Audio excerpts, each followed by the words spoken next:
So I already got to jump on a couple. I posted a little short about that with progress. So I'll show you guys a little bit better later on, but I'm liking how these are looking a little bit better. This guy is supposed to be looking like he's at a running speed, so the actual robes are fluttering behind him, which is the idea. This guy, he's not running as much, but there's still the idea. This is the idea for the display is going to be a desert terrain. I'm kind of use this as practice for my large game board, which is going to be a huge desert display for the big game board I'm planning. But this guy's kind of got his on going. I got a little bit of fixing to do in the back here. There's a little bit of a gap, but I think it's going to be doable for sure. You'll get a closer look once I get done here, at least with this part of it. So right now, I think what I'm going to do is I'm going to work on the lieutenant's row here. Kind of see if I can get this shaped nicely. And maybe even I might even work on my heavy mech infantry guy too here. So get these two knocked out, and that'll be pretty much 3/4 of the way done, and that'll just leave my soldiers, which I got to do my last 2 foot soldiers to do. So that'll be another part, probably maybe today. It depends what kind of progress I make on these. So let's get to it.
in case you're wondering what I'm doing, I have a heater over here to try to keep this garage warm.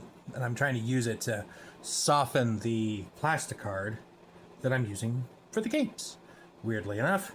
And actually, I found a nice piece of decorative that actually looks a lot cooler.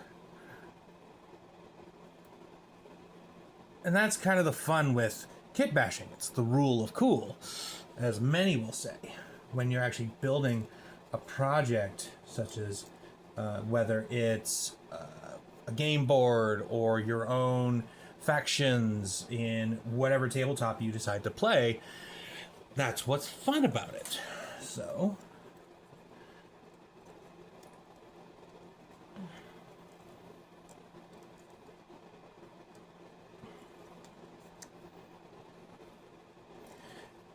I'm liking the length of this too, actually. It's not too much.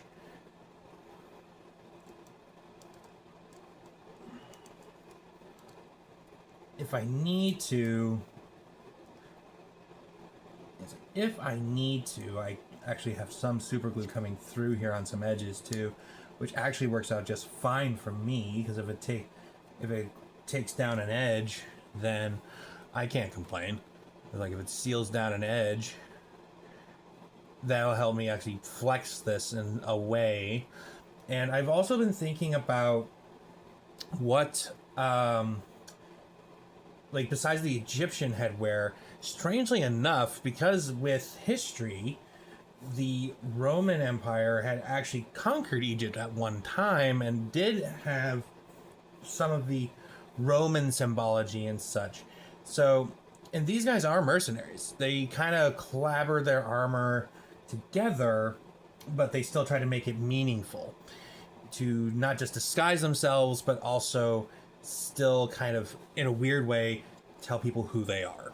So there is some herald symbology and things of that nature that line up a lot that are already on these models that I'm utilizing, which is a great thing to have. So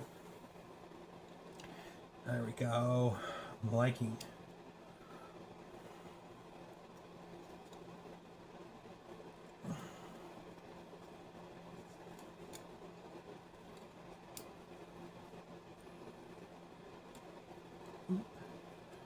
Like my finger.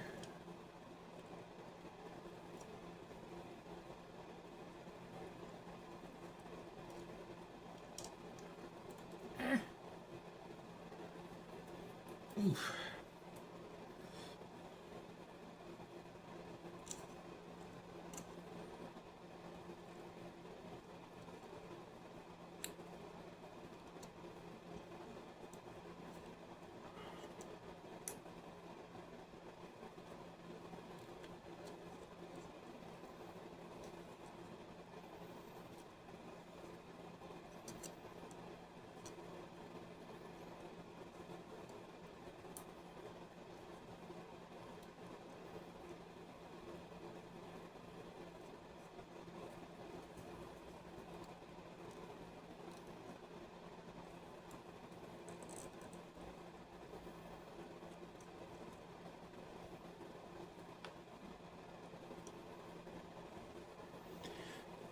There we go.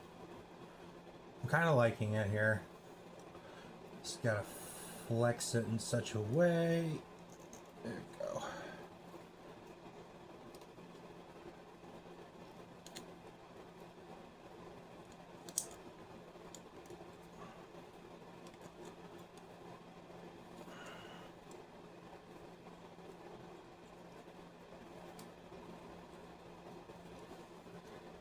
In a weird way, you're kind of doing origami when you're doing a plastic card kind of fabric cape. It's not perfect, but again, I'm not trying to hit perfect.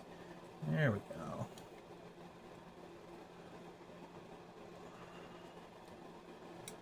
There we go. Try not to make it too dramatic.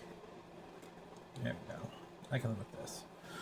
Yeah, I can live with this. Like, one guy can be dramatic, and then another might be less dramatic. You know what I mean? It's kind of one of those things where it's like, I want them, they're the similar units, but I want them to have their own kind of identity, if that makes any sense. So, there we go. I'm happy with that. Look. Let me see. Yeah, I mean, this guy...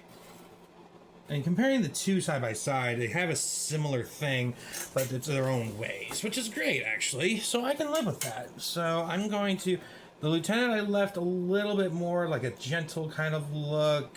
You know, it's just like the wind's affecting them differently by trying to illustrate motion and perhaps directionality of the wind in particular.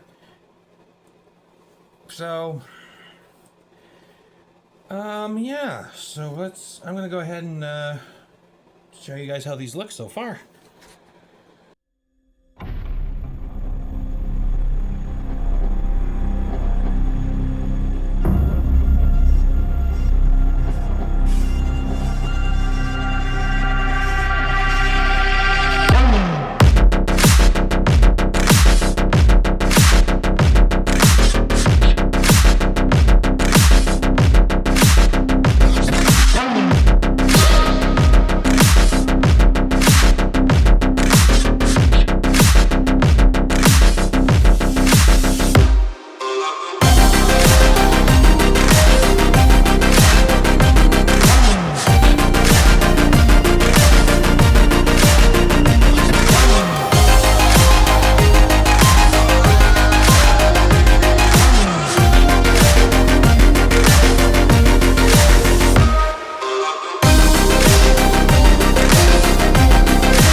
Hey guys.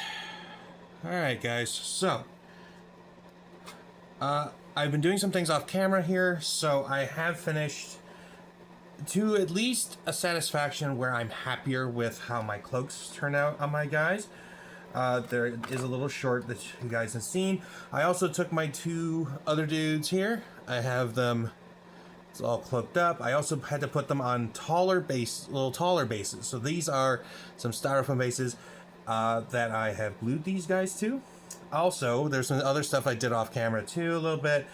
So I already decoupaged the tops. I have the sides decoupaged. I also did underneath this as well. There's gonna be a little something in here that I will explain later on. I am planning something a little special for this as well, because I like the challenge. I like to see how it turns out. But as you can see here, let me see if I can put this down. Don't want to give anything away here.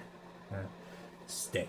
So, with these guys, I wanted these guys to be standing, or at least height-wise, the same as my shock troopers that I have here. So as you can see, side by side, from bottom to bottom, they are... Let me bring it a little closer. Here we go. They are at about the same height, which is what I wanted. And that's all that Trench Crusade asked for, as far as looking into what it needs. So, I got these guys about the same height, which makes me happy. So, right now, I'm getting ready to prime these. So this will be probably the tail end of this video. I have the other piece of the terrain right now. I decoupaged that today. And I have that trying in front of the heater over here to kind of help accelerate the decoupaging here, decoupage drying. So that way I can hopefully get that primed today too. I also added off camera to that some battle damage. So with Trench Crusade, it's World War I aesthetic. So I pretty much made the look of bullet holes and artillery shells landing on this ancient structure. So that's kind of where I'm adding. Another thing that I'm gonna do also later on is, I gotta find the other half of my door. Here it is. So I want to put some big blocky doors in front of this, because this is a stone structure that the doors would have been swinging from, and I'm gonna kind of make it look like basically battle damaged, and this, like, one of the doors had like been blown off and probably like, or even if they had blown up and reset by the defenders here, kind of like a makeshift barricade to try to hold back any sort of people who want to get inside the building here. You might see it just a bit off camera. I have widened a section of this because I have something very fun planned. So right now I'm just going to go ahead and prime away both, at least the base here, to the base of my diorama display here, and my miniatures, so that way they can be ready to go. So hopefully the prime will be pretty quick, and I'll be able to set that aside, and we'll see how it goes. So the primer I will be using is just a simple white scar. I'm doing a very bright desert sand look for the coloring, so we'll see how this goes, guys. Wish me luck.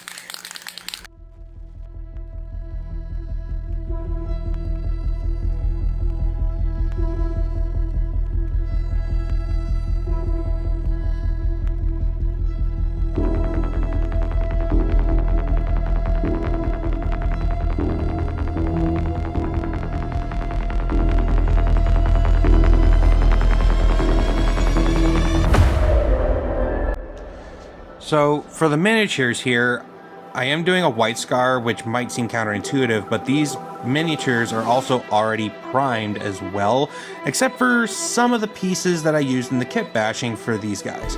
So I'm just doing a light coating of the white primer on these guys, so that way I can still have some of the darker shading from the darker primers that I initially laid on some of these models. So that is the whole point here, and with the styrofoam ones, because I wanted to get around the edges of these bases as well, I'm basically using a staple to also hold them while I spray the primer. So that's what's going on here at this point as well. So, and of course I'm probably explaining this with the volume off, so but I figured I'd record over it to explain what I'm doing.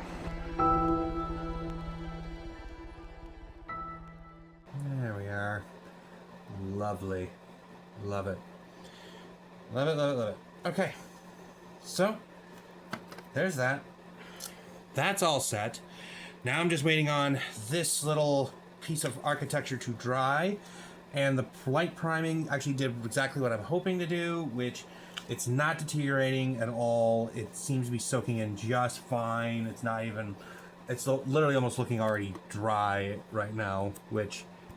I got a little tack here and there, but that is okay. I am perfectly okay with that. So, I'm gonna at least set this aside, put these guys aside as well, and let this finish drying, and then hopefully I can get this little terrain piece set up, and part 3 will be starting some texturing, and also some painting. So, we will see what comes of it, everyone. But I'll at least show you guys what it will look like, because there's one other thing I want to do, and I almost forgot as well. I don't want these guys sitting high up, so I am going to at least do some inserts so these guys can set in and kind of look more into the terrain, which is going to be involved matching up some basing as well to do that with. So we'll see how that goes. I'm hoping it goes swimmingly, but you know, practice, and yeah, you know, I'm looking forward to it. Really, like I said, I've been loving the process that I've been doing. I've been liking getting into this and going deeper into this myself. So I'm pretty excited by it. I really look forward to what you guys think as far as how well the... Ooh, I forgot one. Haha. See, good thing you check yourself.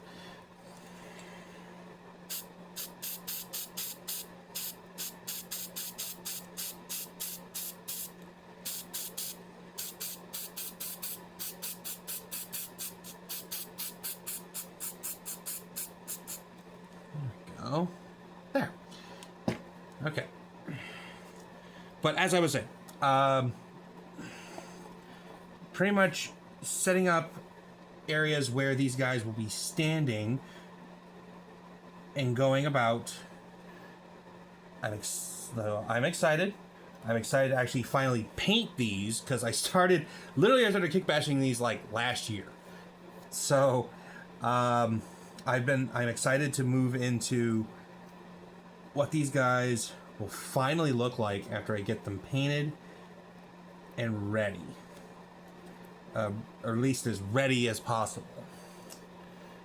So, in a live cast, in my live cast show that I literally just did, today's the Tuesday the 25th, so I literally did it 2 days ago.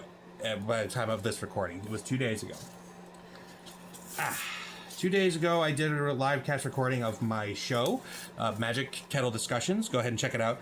Episode 2 was the recording. So I was explaining that I'm hoping on Friday to get something, and it will absolutely change what I will be able to do as far as what I'm doing for my hobbying.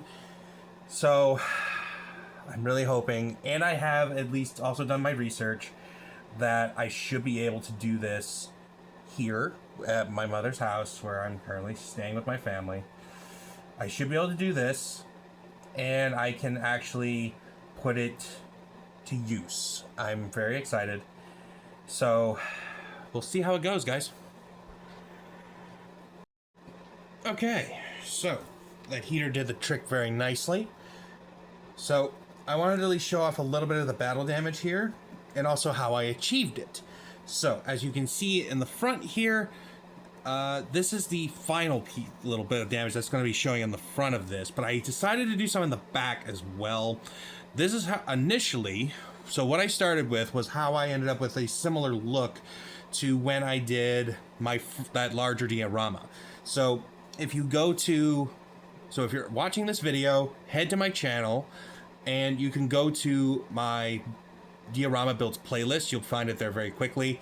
But it's the scratch build of my second project, where I accidentally dripped a little droplet of super glue onto open styrofoam, and essentially it bit into the styrofoam, making holes, and I used it to my advantage. So I initially started doing that, and it's kind of worked over time, but it still wasn't quite what I wanted. It wasn't working the way I hoped it would. So then, right up here, I started doing the same thing, but I decided to add a little bit of extra help. So for this looking of the bullet holes, I did the drips, inner lines, as if it was looking like if it was strafed by like an aircraft of some kind, perhaps.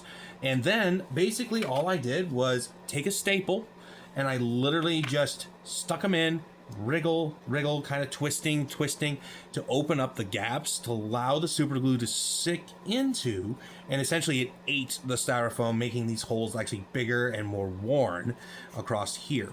The bigger ones, same thing. I laid a few big drops in a concentrated area, staple, wriggle, kind of dug it in, broke some areas up, and just let the super glue practically melt the styrofoam, so it kind of looks like a shell exploded in here in a couple areas. Up here, where I have these giant holes here, make it look like artillery fire had landed on top of this. Definitely the same thing. I went a little bit deeper and kind of really ripped it open, and then put the super glue in it to go over the top and eat the holes, and it make it more jagged also, which is exactly the look I was going for. So once I have this primed, I'm going to be setting it on here, and then I will at least give you guys a frontal view of how this will look once this is all together, and then it'll be basically ready for paint. So that will be the next step in this. So I'm going to get this primed up here. You're going to at least see me prime it and set it in position, and then I'll give you that frontal view of what this looks like, at least with everything primed up and ready for the next step of paint, which will be paint and textures. So that'll be the next video.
There we go.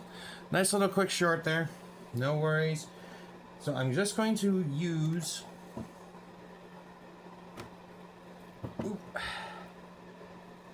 I think I should be able to do this. There we go. Beautiful. Alright, so I'm going to set this on here. And then I'm going to give you guys at least a front look as to how this is going to appear for now. I'm still going to at least to the inserts. I'm going to figure out my positioning. And from there... there we go. Got it. Okay. And from there...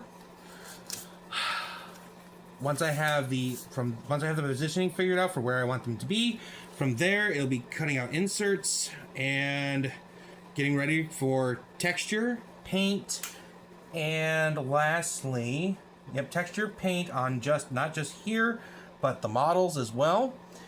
Then, hopefully also, I'm gonna show you guys what I'm planning with this little thing.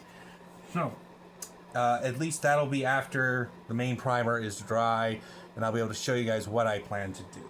So, keep an eye out for the next video, guys, and hopefully, like, comment, subscribe, share, and always remember to imagine, build, paint, and create. All right? You do remember those things, and you can do anything. Catch you on the next video.